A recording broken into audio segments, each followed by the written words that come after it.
Hey everybody! I thought we'd do something a little unusual today, especially since we have many new people coming on. And I thought I'd tell you the brief story of Rampage and how that all came about, how the name came about, and how we are today, where we are today.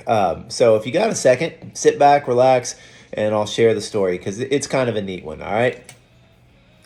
Okay, so where did Rampage come from? How did all of this come to be?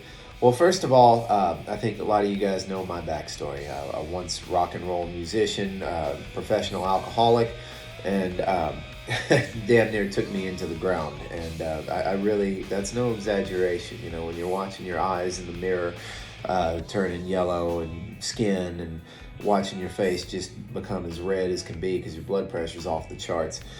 Something had to give, and I don't know whether it was a miracle or what exactly it was, but finally got to that point where it was time to dump out the bottle and start doing something different because my lifestyle was just not going to, it was going to leave me 6 feet under very, very quickly because I had just gone to that point, where it was every single night in 10, 15 shots, and that's no exaggeration. So anyway, once I got out there and started running a little bit, just kind of jogging around the block, one thing led to another.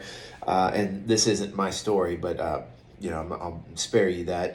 Those of you, well, I think most of you do know my story. So anyway, you know that. So where did Rampage come from? Well, during COVID, we just kept watching one race after another, get canceled. And despite where your personal opinions are on that subject, it seemed always pretty ridiculous to me that we're doing something healthy outside, distanced apart. My God, what are we doing here? I mean, Ironman Texas went down 4 times, I believe. Talked to Brian Phillips about that. Just absurd, but nonetheless there was one race that fought hard to keep it on the map, and that was of course the man whose name I wear around my wrist, Ironman Lubbock, Mike Greer. He fought as hard as he could to keep Ironman Lubbock on, and it wasn't but 3 days before the race that finally the city just said, hell no, you're not doing it. And that call came down, and it broke his heart to send the message, but the race got canceled nonetheless. That night, that was the one that I had hoped for, and that night I remember driving around for a little while just because I was so fucking mad, so upset. Those of you that were doing some of this during the pandemic were probably doing similar to me, the Ironman VR races on the treadmills and trainers upstairs. And I'm sure a lot of you were in fantastic shape, as I was during that time. So it was just devastating, one after another to go down. Anyway, so as I was driving around that night, I had thought about it for a while, but I thought, you know what I'm going to do? Just to keep my mind sane, I'm going to check out that Ironman coaching certification program. And my family was very generous and offered to pay for that certification program. And so I dove into it head first with no ambition of ever becoming a coach really or anything. I had no idea what I was doing. I thought it would be useful information for figuring out fueling plans. And there was probably something in there that I could use for my own personal information. But the more I got into it, that was one hell of a difficult program. You would think, those of you that have been around Ironman for a while, that something with the Ironman name slapped on it, they just want to charge you $1,000 and just, get you out the door as quick as possible. But not true with this coaching program.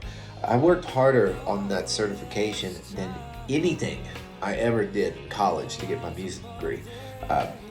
Really, there were nights at this table till 3 in the morning reading, and if I find a picture, show you guys my final project, it was about 50 pages, I want to say, just absolutely nuts.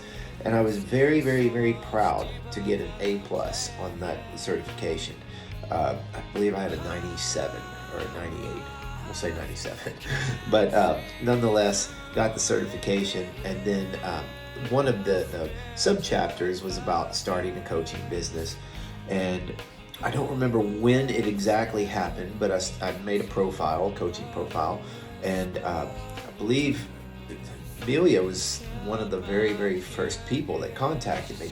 Another guy from Dallas, our buddy Mike Snell, and then at Ironman Chattanooga a little bit later on, Justin Moore was one, I think the third guy that contacted me, and then it kind of went from there. But for a while, we flew under the name Jeff Short, Ironman Certified Coach, which is why that's what it still says on the Facebook. Um, that's why I've never changed that to Rampage, because of business cards, and you'd have to change the URL, and that gets super, super complicated. So if you click that Facebook, Jeff Short, Ironman Certified Coach, it takes you to the Rampage coaching page. But now for the Rampage thing. So, because I had been in a rock band, and most of the stuff that we played was very, very dark. Screaming, heavy, good melodic hard rock. I mean, if I could compare it to bands of the day, Creed, Stained, stuff like that. It was in the early 2000s, and we achieved a mild level of success. Got a couple of songs on 94.5 and toured around the country a little bit. Nothing crazy. But I was always used to that dark imagery, that dark musical stuff. And I thought with the name, of our company, that it probably needed to follow suit. Something along the lines of, you didn't have belief in yourself, but now you do because of this, like what it did for me. Or, somebody counted you out, but some sort of redemption. And the more I played with names like that, the more it didn't feel right. It didn't sound right. It wasn't supposed to be a dark, deep, crazy name I finally came to. And here's where it all goes from. We have a guy in our group named Larry. I think a lot of you know Larry. Larry is my very, very good friend. And Larry called me one night and said to me, brother, and if you know Larry, I'm going to sound like Larry. Brother, I'm just really fed up with the group that I'm in. I'm paying all this money to stay in shape through COVID, and the coach just writes, go run 3.1 miles, and blah, blah, blah. And then his tone shifted on the phone, and I could really sense, where he was coming from. He's like, I think I'm good enough. I'd really like to try to get up on that podium one day. And that broke my heart. That absolutely broke my heart, that there's a coach out there, a coach is taking money from people and not busting the same ass that the athletes are trying to bust. So I told Larry on the phone right then, I said, fuck it, man, I don't want any money from you at all. Just come on, let me work with you. And it was so redeeming, because not more than a couple of months later was the Shadow Creek Tribe. We're in 2021 now. Was the Shadow Creek Tribe. I got to win that one, which was super cool. But more importantly, Larry got on the podium at that race, and his old coach was there to see it, and that was just awesome. I'm going to put that picture in as we're discussing here. Meant more to me than I can possibly explain, and by the smile on Larry's face, that was worth more than money. That was worth more than anything. So Larry's hanging out with us and swimming and doing all the things that we do. And one morning, Larry comes and says to me, we're sitting on the dock at Twin Lakes. This is where Rampage comes from.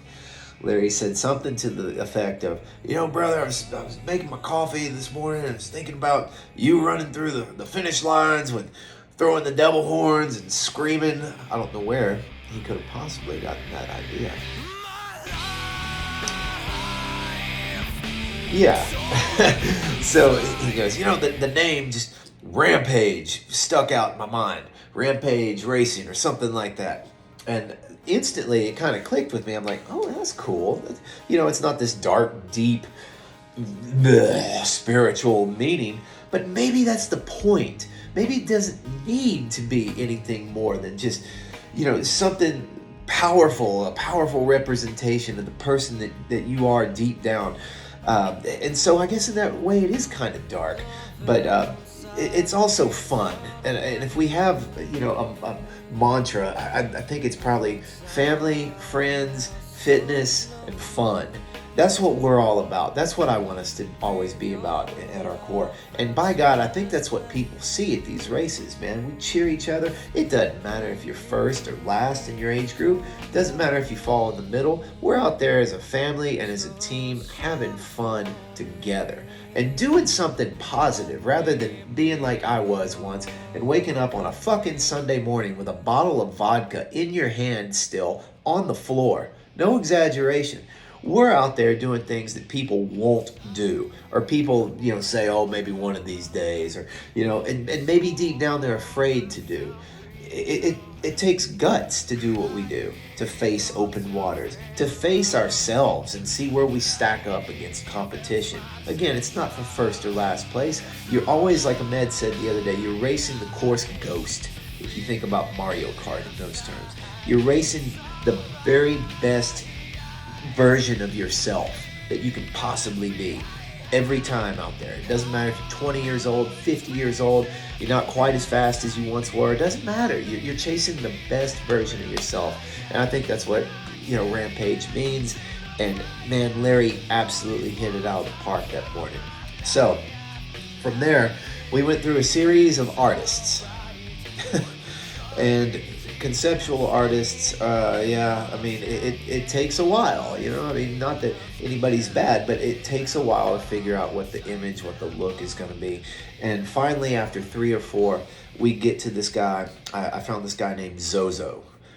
And just by the name, I knew this is going to be the guy. Because artists have strange names, right? So there you go, Zozo. And Zozo was an artist at my school, an art teacher where I'm currently at Dulles, and he had moved on to the high school level. And so we had several deep conversations. He's like, well, I think you need a central logo, and I think you need a half logo, kind of like the New England Patriots. That way you can have a central theme somewhere, but you can also throw that half theme on different places. And he goes, and moreover, you need your own unique font. Something out there that nobody else can duplicate. Nobody has the rights to. You can't find it in any Microsoft Word font or whatever. So I don't know if you guys knew that, but we own the rights to the Rampage font as well. So Zozo came up with the designs. I think he just nailed it. Absolutely nailed it. I mean, I know you guys believe the same as me, that he nailed it on that. And then he drew it all up by hand with vectors and stuff. So you can take these images, load them on the clothes, load them on the tents, load them onto the side of a damn 18-wheeler, and it's always going to look as pristine as it looks. So there you go. That's the backstory of Rampage, where it all started, where it all came from. We really have Larry to thank for the name completely. If you haven't met Larry yet, I'm sure he'll be coming back really, really soon. He's been dealing with some health stuff and building a house down there in Santa Fe, Texas, and getting that stuff ready. But Larry's just the greatest guy in the world. So I've said before we were going to name the gorilla Zozo, but I think really if we have a central name for our mascot, it should probably be Larry, and Zozo should be the middle name. So I don't know if you guys agree with me on that, but unless anybody's what's the word, unless anybody's opposed to that, Larry Zozo is our gorilla. So there you go, guys. Hope that wasn't too long-winded of a story. Hope you enjoyed it. So proud of each and every one of you, and I'm so proud of how far we've come as a team, because by God, people are starting to notice the family, friends, fun, fitness stuff, how we support each other at these races. You don't get that. There's some kind of crap you download off the internet, some kind of training plan, you hope for the best. You don't get that stuff. You can't, you're not going to have friends like Bernadette that offer to come help you move, Steve, or friends like David that just dive in and help anybody with bike issues in our group, or friends like Phil. My God, I could just go on for hours and hours about all of you guys, man. We live for each other, we help each other, and that's what makes us so special and so unique, and makes me so damn proud as a coach. So have a good one.